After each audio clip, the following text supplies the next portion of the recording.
Peter Hitchens, what do you think about Europe turning its back? What does that mean, and how could it be done? I'm not sure what it can mean, because Russia is in Europe.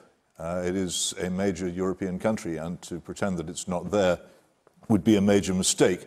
I do not have Mr. Cleverly's total confidence either in the intelligence services or in the information that they have, but I'm fairly sure that there is no other explanation of the events in Salisbury than that some sort of Russian agency was behind them. So let's get that behind us for a start.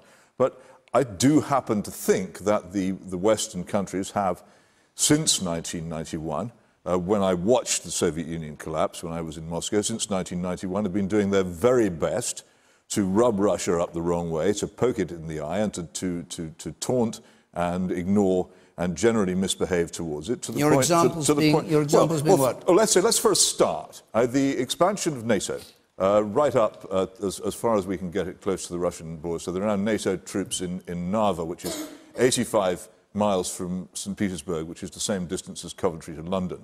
It's not something the Russians were ever likely to be pleased about, and it was, in any case, it was the result of very powerful lobbying of the US Congress by the United States arms industry, which, when the Cold War ended, found it had too little business. The other problem with it was that at the time, George Kennan, the most experienced expert on Soviet affairs and the man who invented the Cold War, warned desperately against this expansion of NATO eastwards, a warning which was ignored and which has caused immense trouble ever since. This is far too little known.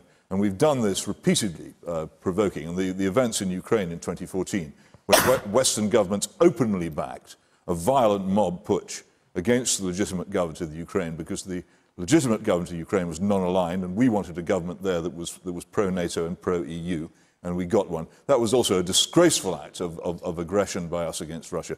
These things seem to me to be passing by unknown by most people in the West. They have no idea how Russians view this. And this isn't any kind of defense of the Russian regime. I'm talking about ordinary Russians who are concerned about their own country and its safety and security, and who view themselves as being under threat. And we should recognize this. Turning our back on Russia is going to solve nothing.